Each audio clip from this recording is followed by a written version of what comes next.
할렐루야. 네. 오늘부터는 이제 그 마가복음을 다시 이제 시작하게 됩니다. 마가복음 강의를 새롭게 시작하게 되는데요. 지난 1년 반 동안 우리가 창세기의 말씀을 통해서 우리 모두에게 하나님의 은혜를 주신 하나님께서 이제 오늘부터 시작하는 이 마가복음의 말씀을 통해서도 더 큰 은혜를 주실 줄로 믿으시면 아멘. 할렐루야. 네. 언제나 여러분 새로운 시작은 그 마음을 저에게 설레게 하죠. 사실은 무엇보다 설교자로서 복음서를 설교한다는 것, 특히 이제 강해 설교를 한다는 것은 굉장히 가슴 벅찬 일 가운데 하나입니다. 왜냐하면 복음서는 그 무엇보다 예수님의 발자취, 삶의 발자취를 따라가면서 정말로 진정한 제자의 삶이 무엇인지, 그리고 이 땅 가운데 살면서 우리가 어떻게 하나님 나라를 우리의 삶 속에서 실현시켜 나갈 것인지에 관한 부분들을 분명하게 깨달을 수 있는 귀한 말씀들이기 때문입니다. 사실 개인적으로 저는 이 마가복음을 굉장히 좋아하는 성경 중에 하나인데요. 이렇게 사실은 뭐 마태복음도 있고 사실 누가복음, 요한복음 있는데 왜 이렇게 마가복음을 먼저 이렇게 설교를 하게 되었느냐? 여기에는 여러 가지 이유들이 있습니다.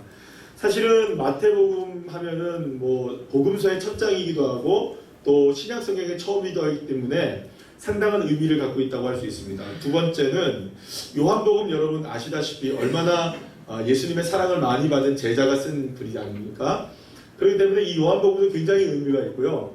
누가복음은 사도행전과 연결되어서 초대교회의 상황과 신앙에 대해서 정말 많은 정보들과 은혜를 제공해 주기 때문에 누가복음도 사실상 많은 은혜가 있을 거라고 생각합니다. 자, 그런데 이 마가복음에는 이 나머지 네 가지의 복음서 중에 세 가지의 복음서와는 좀 독특한 다른 점이 있어요. 그게 뭐냐 하면 이 마가복음은 굉장히 복음 중심적으로 쓰였다는 겁니다. 물론 마태복음도 복음이고 요한복음도 복음이고 누가복음도 복음이지만 이 복음에 대해서 아주 집중적으로, 다시 말하면 예수님의 행적에 관해서 굉장히 집중적으로 쓰여진 것이 이 마가복음이라고 할 수 있어요. 그래서 실제로 마가복음에서는, 그러니까 복음서에는 35개 정도의 예수님에 관한 행적이 나오는데요. 이 중에 아주 작은 이 마가복음에 18개가 들어가 있어요. 그리고 여러분, 많은 분량의 18개가 들어가 있는 게 아니라 적은 분량의 18개가 들어가 있단 말이에요. 여러분, 혹시 여러분들한테 퀴즈 아닌 퀴즈, 이럴 때 긴장하시죠, 그죠? 마태복음 몇 장까지일까요? 28장. 괜히 여러분들 그냥 자, 유주하시고 자, 그럼 마태복음 28장, 누가복음 몇 장일까요? 20, 누가복음 24장. 그럼 요한복음 몇 장일까요? 요한복음 21장으로 끝납니다. 그런데 마가복음 몇 장까지 끝날까요? 16장으로 끝나요. 그러니까 다른 성경에 비해서 분량이 어떻습니까? 작아요. 그래서 마가복음에는요, 누가복음이나 마태복음에 나오는 아주 장황한 족보 같은 거 하나도 안 나옵니다. 그냥 처음부터 누구 땅 얘기 나오냐면 뭐 세례 요한 얘기 나오고 막 회개하라 천국에 갔다 막 이렇게 막 나오고 막 이런단 말이에요. 그러니까 장황한 설명이 없는 대신 그 안에 복음의 진수들이 담겨져 있는 것이 마가복음이라고 볼 수가 있다는 것이죠. 특히 이 마가복음은요, 마가 요한의 삶 자체가 매우 독특한 삶이었다는 것을 오늘도 우리가 살펴볼 내용이 바로 그런 부분인데요. 특히 이 마가복음을 쓴 사람은 마가입니다. 예, 그럼 누가 썼을까요? 누군지 모르죠. 여러분 여기 집중하시라고 제가. 예. 요한은 누가 썼을까요? 요한복음은. 요한. 누가복음은 누가 썼을까요? 누군지 모르죠. 누가 썼을까요? 마태복음은 누가 썼나요? 마태. 그럼 마가복음은 누가 썼나요? 예, 마가가 쓴 겁니다. 이 마가는 특히 누구의 제자로 우리에게 잘 알려져 있냐면 베드로의 제자로 알려져 있습니다. 그래서 사실 베드로 하면 우리가 다 아는 대로 예수님의 수제자 아닙니까? 그러니까 수제자의 제자이기 때문에 아주 독특한 성격을 갖고 있다고 볼 수가 있습니다. 특별히 여러분 마태, 마가, 누가, 요한복음 중에서 가장 먼저 쓰여진 복음서가 뭘까요? 잘 모르시겠죠? 이건 뭐 늘 말씀드리는 건데 잘 몰라요. 마태복음이 제일 먼저 기록되어 있으니까 마태복음일 것 같지만 아닙니다. 연구 결과 마가복음이 제일 먼저 쓰여졌다고 합니다. 그래서 사실은 이 마가복음은 AD 60년쯤에 쓰여져서 이후에도 잠깐 말씀드리겠지만 네로 황제의 박해 때 이 성경이 쓰여졌어요. 그리고 이제 누가복음이나 마태복음은 AD 한 70년경에 쓰여졌고요. 그 다음에 요한복음은 한 90년 정도에 쓰여진 걸로 이렇게 알게 되어 있습니다. 그런데 이렇게 여러 가지로 이게 독특한 성경을 갖고 있는 이 마가복음은 특별히 첫 번째 오늘 우리가 함께 본 1장 1절 말씀부터가 예사롭지 않게 시작되는 걸 보게 돼요.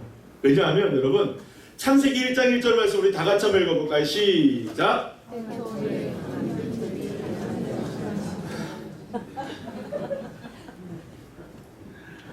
어제 저한테 우리 주일학교 애들이 아이들이 지금 제자훈련을 하거든요.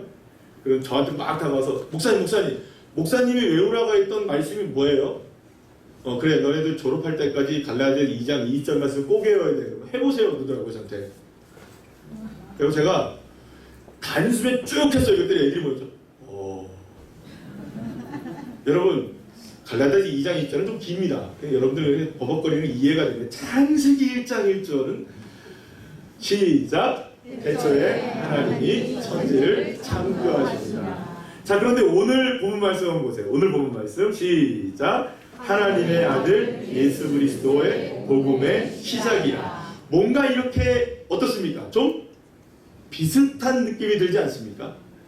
다시 말하면 창세기 1장이 하나님이 어떻게 세상을 시작하셨는지에 대한 성경으로 우리에게 소개되고 있는 것이라고 생각한다면 이 마가복음은 마치 예수 그리스도로부터 시작되는 새로운 창조의 세계가 우리에게 시작되고 있다는 선포와 같이 들려진다는 것이죠. 그런데 이 짧은 구절을 보면은 굉장히 의미가 중요한 의미 세 가지가 담겨져 있습니다.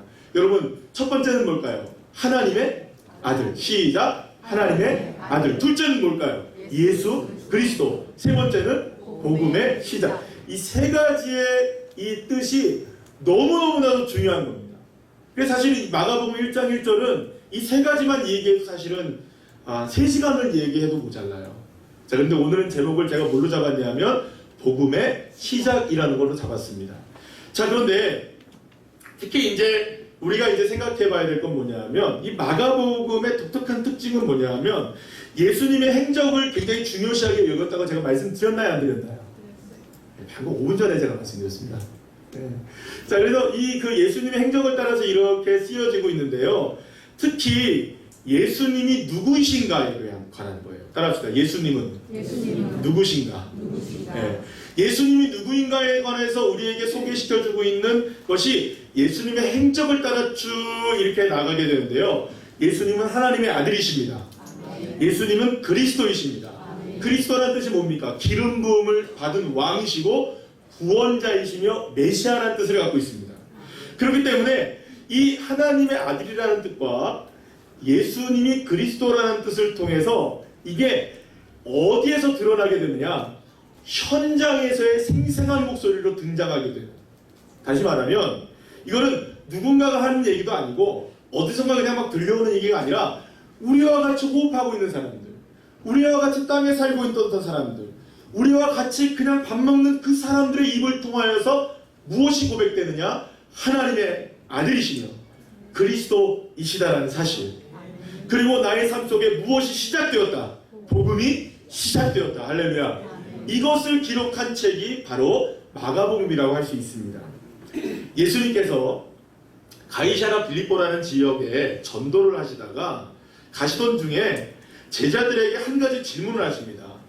굉장히 유명한 질문이죠. 너희는 나를 누구라 하느냐? 그랬을 때 마가복음 8장 29절 말씀에서 베드로가 이렇게 고백을 합니다. 다 같이 한번 읽어볼까요? 시작! 또 물으시되 너희는 나를 누구라 하느냐? 베드로가 대답하여 이르되 주는 그리스도시니이다 하매 라고 기록되어 있습니다. 여러분 그 성경을 조금 읽어보신 분들은 이 마가복음이 조금 다르다는 걸 느끼실 수 있습니다. 왜냐하면 베드로가 마태복음에서 뭐라고 얘기하느냐? 마태복음 16장 16절을 볼까요? 시작! 주는 그리스도시요 살아계신 하나님의 아들이시니이다. 여러분 뭐가 맞을까요? 마가복음은 주는 그리스도십니다. 마태복음은 주는 그리스도시고 살아계신 하나님의 아들이십니다.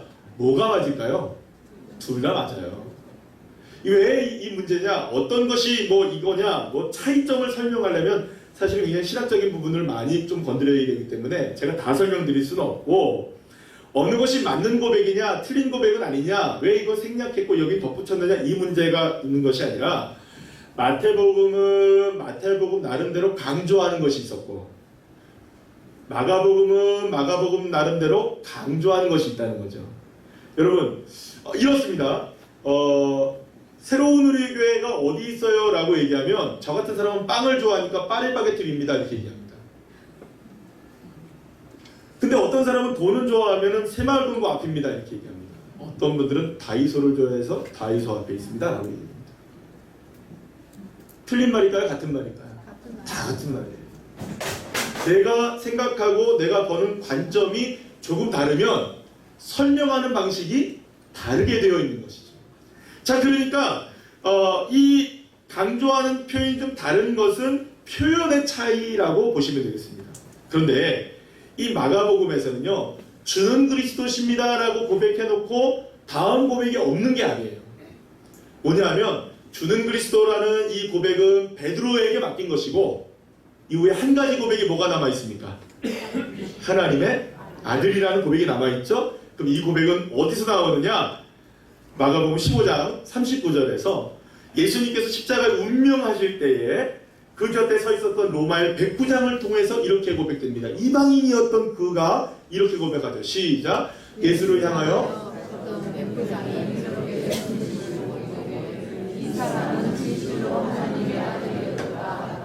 아멘. 사랑하는 여러분, 마가복음은요, 이 세상에서 고백된 예수님에 대한 생생한 이야기를 우리에게 들려주고 있는 것입니다. 누군가에게서 들려준 고백이 아니고, 그렇다고 선택받은 누군가만 들을 수 있는 하늘의 음성도 아니라 우리와 같이 호흡하는 그 사람들, 평범했던 사람들의 입을 통해서 예수님이 그리스도이십니다. 예수님은 하나님의 아들이십니다.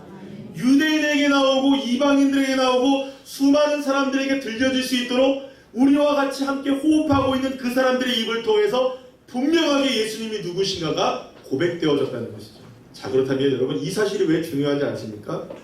예수님의 역사는, 예수님께서 저와 여러분을 구원하신 역사는, 할렐루야, 하나님 나라가 이 땅 가운데 임하신 것은 너무나도 분명하고 명확한 사실이고, 요즘에 유행하는 말로 하면 팩트라는 겁니다.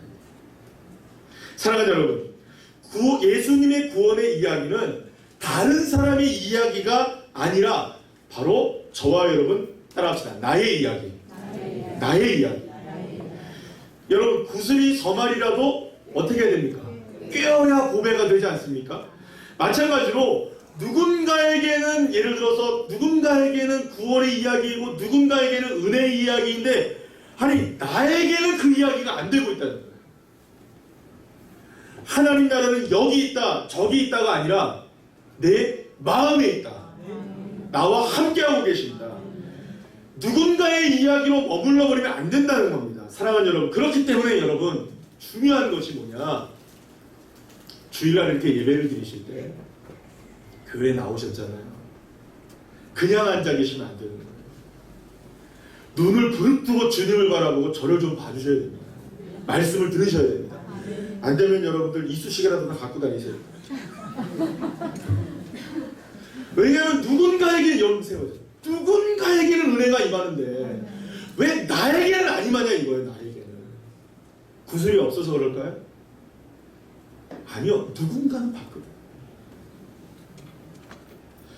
누군가가 받는다면 나에게도 은혜가 있어야 되는 거 아닐까요? 여러분, 저는 그래서 하나님의 은혜가 궁금해서라도 귀를 기울여야죠. 아, 도대체 뭐길래 저렇게 목이 상하도록 이야기를 할까? 제가 우리 유아유치부 오늘 설교하다가 목이 또 갔어요. 유아유치부 애들, 걔네들 목소리를 제압하려면 제 목소리가 커야 되거든요. 조금 나와서 주일날 설교 괜찮겠구나 싶었는데 우리 유아유치부 할렐루야. 아멘은 얼마 전에 오늘은 아이들이 서로 막 따라한다고 난리가 나서 유아유치부 예배 한번 견학 한번 나오세요. 은혜 받고 돌아갑니다. 여러분 보세요. 하나님의 은혜가 궁금해서라도 귀를 기울여야 하는 거예요.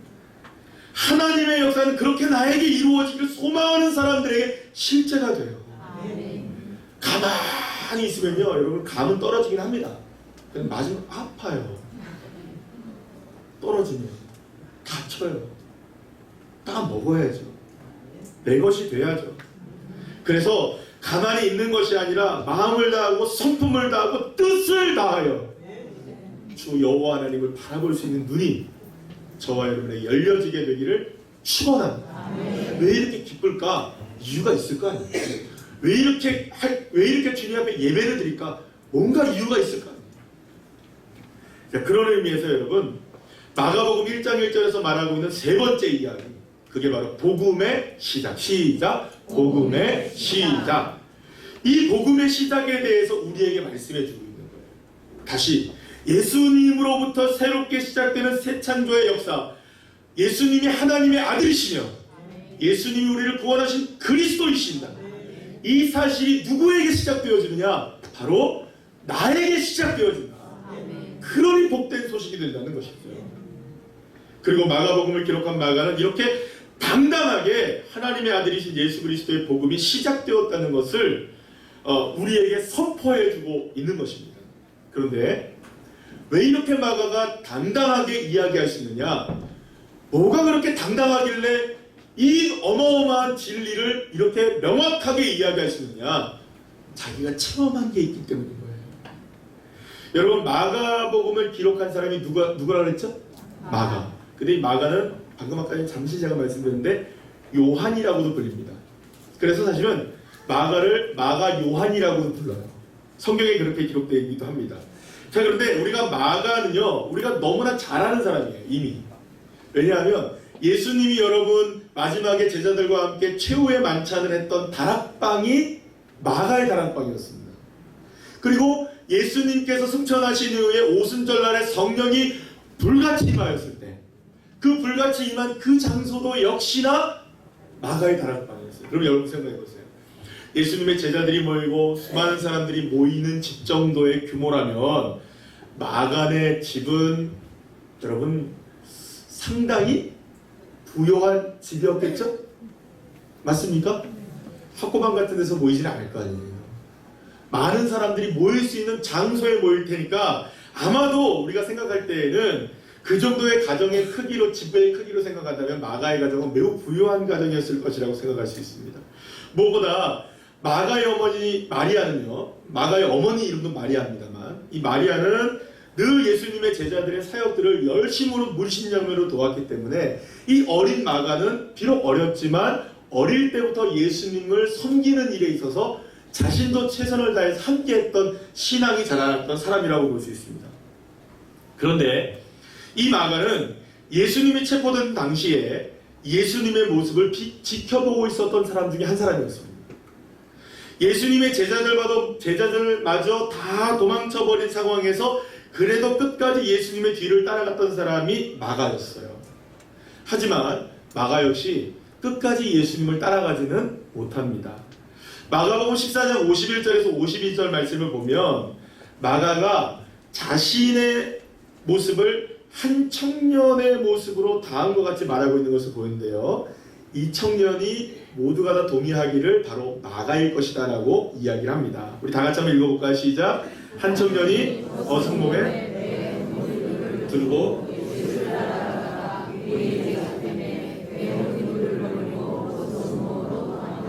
아멘. 마가의 집, 마가의 다락방과 예수님이 마지막에 잡혀가셨던, 기도하셨던 이 감람산은 거리가 가까운 곳이었어요. 이 예수님에 대해서 별로 안 좋은 소식이 들려오자 다급한 마음에 그저 잠자다가 속옷만 입고 베호디부를 두르고 어떻게 되는가 보려고 예수님을 쫓아갔던 거예요. 자, 그런데 같이 있던 군인들이 예수님의 한패인 줄을 알고 마가를 쫓아가니까 다급한 나머지 어떻게 한 겁니까? 두르고 있었던 베호디부를 확 펼치고 그냥 아무것도 걸치지 않고 그 야밤에 도주를 하기 시작한 거예요. 멋있었겠죠, 그죠? 그때의 나이가 몇 살 정도 됐느냐? 이 사람에 대한 그 행적을 기록한 것을 이렇게 쭉 계산해 보면 한 한 16살에서 17살 정도가 되었을 때입니다. 자, 마가는 수많은 사람들이 읽게 될 복음서에 바로 자신의 이 이야기를 써놓은 거예요. 이 이야기는 사실 여러분 자랑할 만한 이야기입니까? 그렇지 않죠. 자신의 오히려 치부에 가까운 이야기잖아요. 이때 이스라엘 경험으로 마가는 마음에 큰 짐을 가지고 살았을 것이 분명합니다. 거의 알몸으로 호흡을 마저 버리고 도망칠 수밖에 없었던 자신의 모습을 생각할 때마다 부끄럽고 주님께 죄송한 마음이 얼마나 컸겠습니까? 그래서 그런지 젊은 마가는 누구보다 앞장서서 예수님을 전하는 선교 사명에 최선을 다합니다. 무엇보다 초대교회 당시 초기 선교팀을 이끌었던 이 바울과 바나바와 함께 선교를 할 수 있을 정도로 젊은 마가였지만 열정은 대단했던 것입니다. 그런데 어찌된 일인지 마가가 갑자기 선교를 하다 말고 도망을 쳐버려요. 아무런 이야기도 없이 그냥 선교하다 말고 도망쳐버려요. 사도행전 13장 13절 말씀 우리 다 같이 한번 읽어볼까요? 시작. 바울과 이 동행하는 사람들이 바보에서 배에 타고 밤밀리아에 있는 버가에 이르니 요한은 그들에게서 떠나 예루살렘으로 돌아가고, 여기서 말하는 요한이 누굴까요? 바로 마가였어요. 자, 그런데 여기가 밤빌리아에 있는 버가에 도착해서 이렇게 얘기하는데요. 이 밤빌리아와 버가는 굉장히 험한 지형이라고 합니다. 그래서 아마도 부유한 집안 출신의 이 젊은 마가가 이 여정을 견디기가 쉽지 않았을 것이다. 또 인내심도 부족했을 것이라고 볼 수 있어요. 왜냐하면 여러분 웬만하면 배호딥을 던지고 도망갈까요, 여러분? 아니죠. 그렇진 않잖아요. 그러니까 어떻게 보면 인내심도 부족했을 수도 있고, 또 어떤 측면에서 본다면 인간적으로 보면 고향을 떠나서 오랫동안 섬겨있기 때문에 향수병이 걸리지 않았을까, 여러 가지 측면으로 이렇게 이야기할 수 있습니다. 그러나 어쨌든 중요한 건 뭐냐면 밑도 끝도 없이 그냥 도망쳐버렸다는 거예요. 이 문제로 인하여서 선교의 최선봉에 서 있었던 바울과 바나바는요, 큰 싸움을 하게 됩니다. 여러분, 제가 성경 구절이 좀 길지만 이 구절을 좀 읽어봐야 될 것 같아요. 이 마가라는 상한 사람 때문에 우리가 너무나 잘 아는 바울과 바나바가 어떻게 충돌하게 되었는지 한번 볼까요? 사도행전 15장 36절 40절 말씀입니다. 시작. 며칠 후에 바울이 바나바를 우리가 주의 말씀을 전한 각 성으로 다시 가서 형제들이 어떠한가 방문하자 하고, 바나바는 마가라 하는 요한도 데리고 가자 하나 바울은 밤빌리아에서 자기들을 떠나 함께 일하러 가지 아니한 자를 데리고 가는 것이 옳지 않다 하여 서로 심히 다투어 피차 갈라서니, 바나바는 마가를 데리고 배를 타고 구브로로 가고 바울은 신라를 택한 후에 형제들에게 있는 이 주의 은혜에 부탁함을 받고 떠나, 이렇게 됩니다. 여러분, 시간이 이렇게 요한이 도망친 다음에 시간이 흘러서 다시금 선교팀을 꾸려서 바울과 바나바가 이제 선교를 떠나려고 했는데, 그때의 마가의 문제를 놓고 바나바와 바울이 정면 충돌을 하게 된 거예요. 바나바는 마가를 데려가자. 특히 이제 바나바는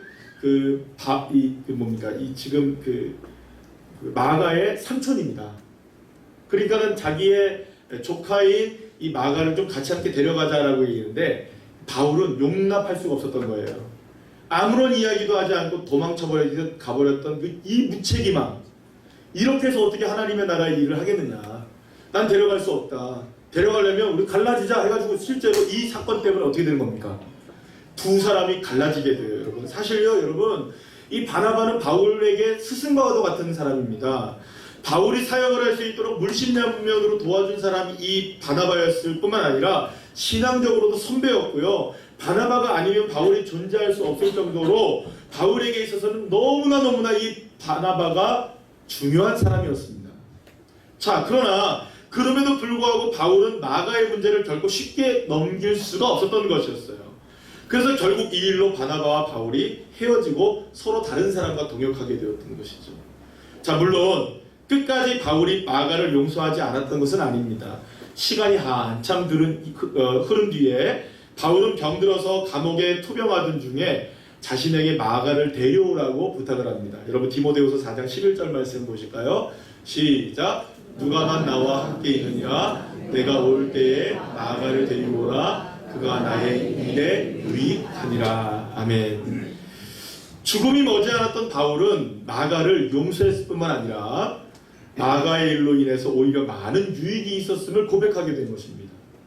비록 마가의 철없는 행동으로 인해서 선교 사역에 있어서 많은 우여곡절이 있었지만 많은 우여곡절이 있었다고 해서 그것이 실패로 돌아간 것이 아니라 바울이 고백하고 있는 것처럼 따라합시다. 유익이 되었다. 유익이 되었다는 것이죠.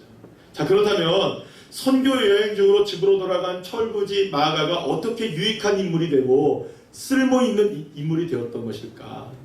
그것은 바로 마가가 베드로를 만나게 되면서부터가 아닌가라는 생각을 할 수 있습니다.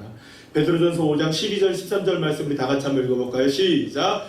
택하심을 함께 받은 바벨론에 있는 교회가 너에게 무난하고 내 아들 마가도 그리하느니라. 너희는 사랑의 입맞춤으로 서로 무난하나 그리스도 안에 있는 너희 모든 이에게 평강이 있을지어다. 아멘. 여러분 여기서 바벨론에 있는 교회는 로마 교회를 의미하고요. 그런데 지금 중요한 것은 베드로가 마가를 향해서 뭐라고 부릅니까? 내 아들. 따라합시다. 내 아들. 그러니까 여러분 베드로와 마가가 얼마나 친밀한 관계였었는지를 우리가 알게 되는 거예요. 초대교회 문서를 이렇게 살펴보게 되면 마가가 베드로의 통역관으로 일을 했다고 해요. 그래서 결국은 사실은 이 복음서가 마가복음이 될 수 있었던 것은 베드로에게 경험되어진 수많은 일들이 누구에게 그대로 들려졌기 때문에 마가에게 들려졌기 때문에 이 마가복음은 사실상 어느 정도의 위치와 어느 정도의 위치에 있는 복음서라고 볼 수 있냐면 사실은 베드로가 쓴 복음서와 같은 위치를 가지고 있는 거예요. 그렇기 때문에 이 마가복음이 복음서로 될 수 있었던 것이죠.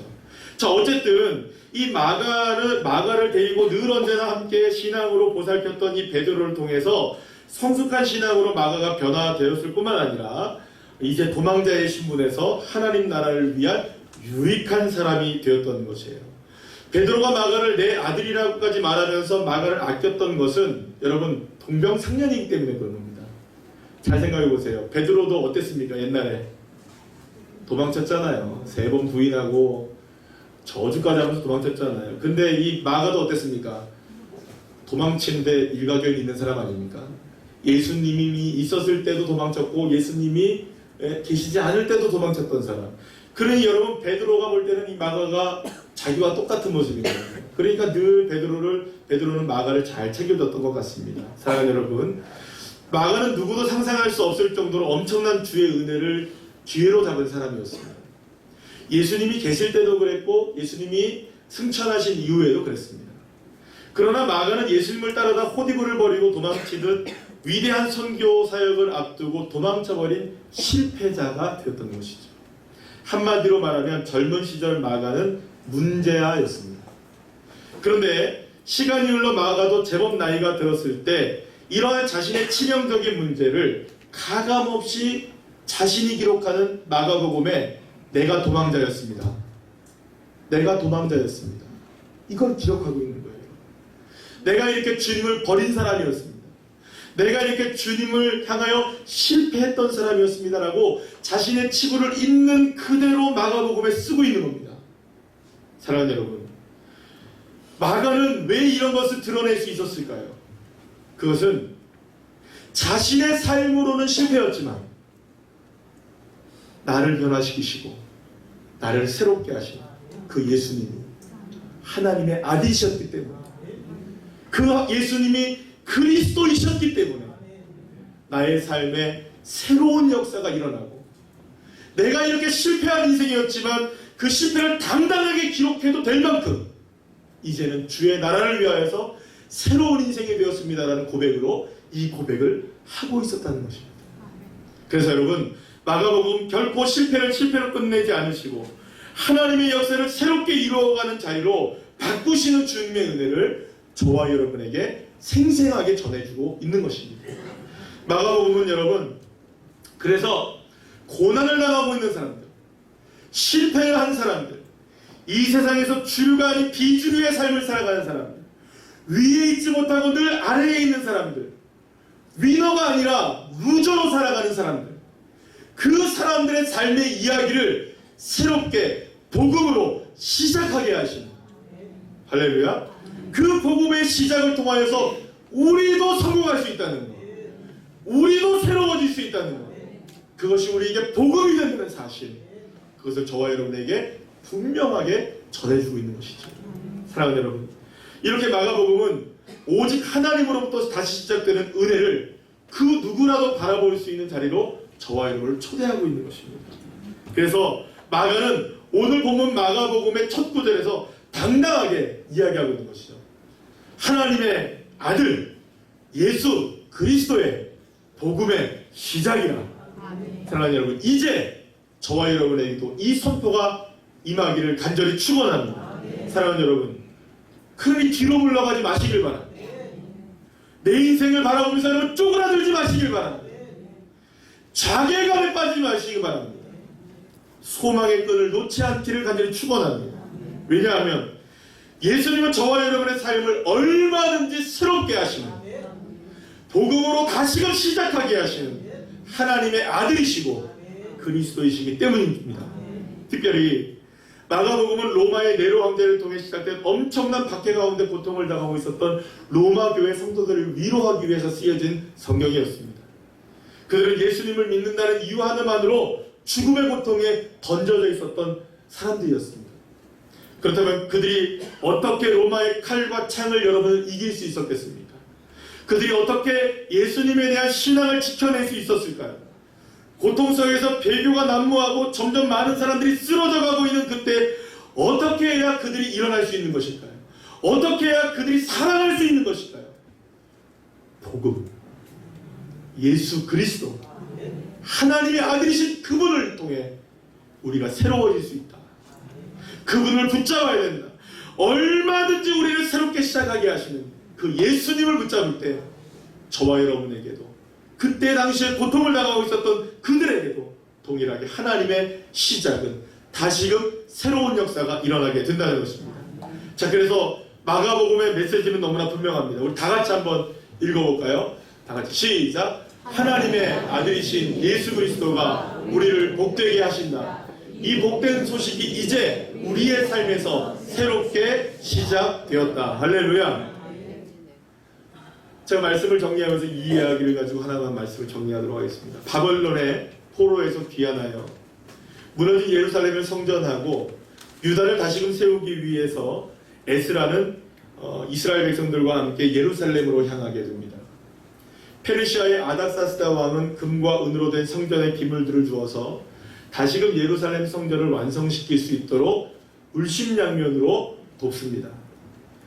무엇보다 당시에는 산적대가 많았기 때문에 전혀 무장을 하지 않고 있고, 게다가 금은보화를 많이 갖고 있었던 이 이스라엘 백성들, 유다 백성들의 무리들은 고스란히 도적대의 먹잇감이 될 수 있을 만큼 드러나 있는 상황이었어요. 그래서 실제로 이런 상황이 염려가 되었기 때문에 아닥사스다 왕은 너희들이 만약에, 에스라에게 얘기합니다. 너희들이 만약에 길을 가는 중에 도적대를 만나거나 외적들을 만나게 되면 나에게 연락을 하라.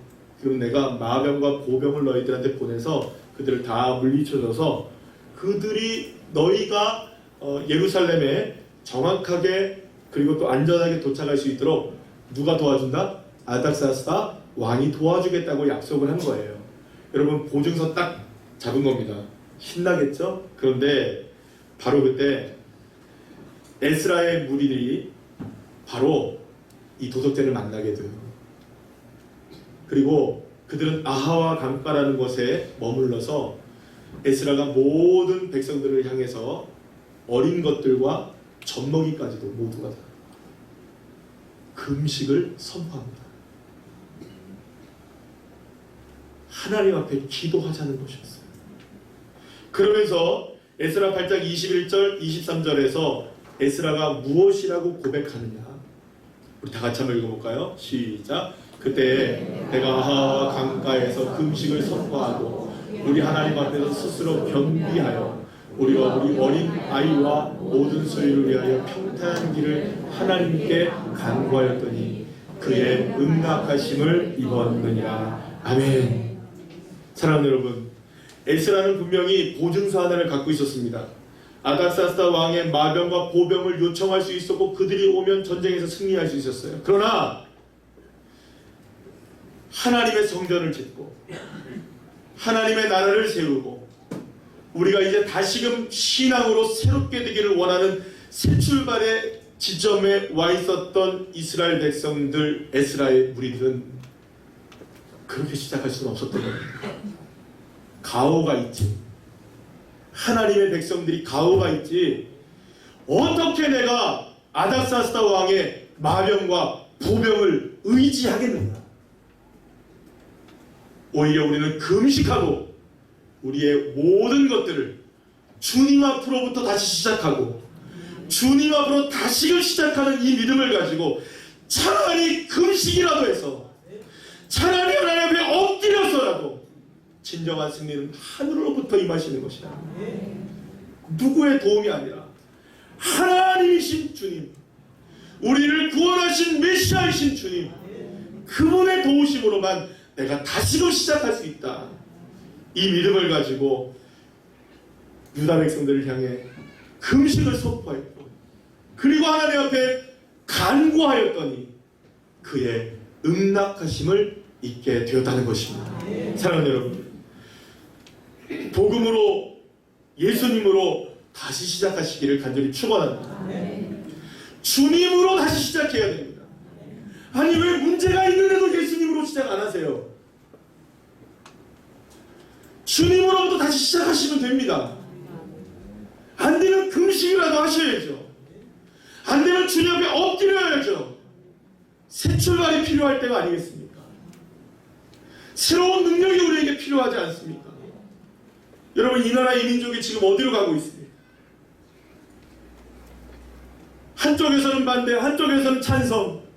도대체 언제 우리나라가 이렇게 좌우에 이념이 대립되었습니까? 남북한으로 갈라진 것만 해도 마음이 아픈데 필요하다면 금식해야죠. 이럴 때가 바로 다시금 시작해야 되죠. 여러분, 직장이 어렵습니까? 이럴 때 주님 앞에 기도하고 다시 시작하셔야죠. 사업이 어렵습니까? 주님 앞에 이럴 때 금식이라도 하고 다시금 시작하셔야죠. 복음으로 시작하셔야죠. 필요하다면 어떤 방법을 써서라도 주님으로부터 시작할 수 있도록. 이게 복음입니다. 하나님, 내 인생 예수님으로 새롭게 되게 해주세요. 하나님, 내 인생 예수님으로 새 출발하게 해주세요. 그렇게 간구할 때 에스라에게 역사하셨던 하나님, 마가에게 역사하셨던 하나님, 그 하나님이 저와 여러분의 하나님이 되어주실 줄로 믿으시길 바랍니다. 사랑하는 여러분, 5일간의 특별 저녁 기도회를 마치면서 제가 여러분들한테 제안했던 것이 있습니다.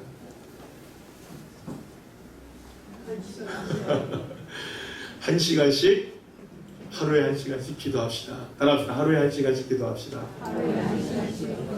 자, 이 내용을 뭐 다 설명드릴 수는 없지만 한 시간이라는 것은 그냥 엎드려서 기도하는 시간일 수도 있고 예배를 드리는 시간일 수도 있고 찬양을 부르는 시간일 수 있다고 일단은 제가 말씀드렸습니다.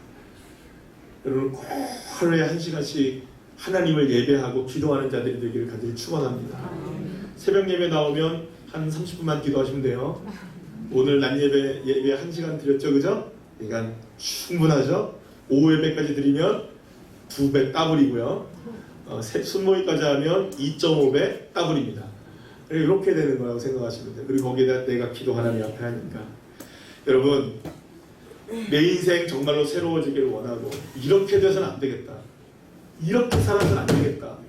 우리가 그 마음을 우리가 조금이라도 먹는다면 하나님의 응답하심을 입을 수 있다는 믿음을 가지고 풍성한 열매 맺는 삶이 되기를 원하신다면 믿음으로 다시금 세워지고 기도로 세워지고 하나님 앞에 엎드려 주님을 찾는 응답하심을 입는 저와 여러분 되기를 간절히 축원합니다. 이 믿음으로 기도할 때 마가와 같이 유익한 인생이 되시고 탁월한 인생 되게 하시는 저와 여러분 되기를 간절히 축원합니다.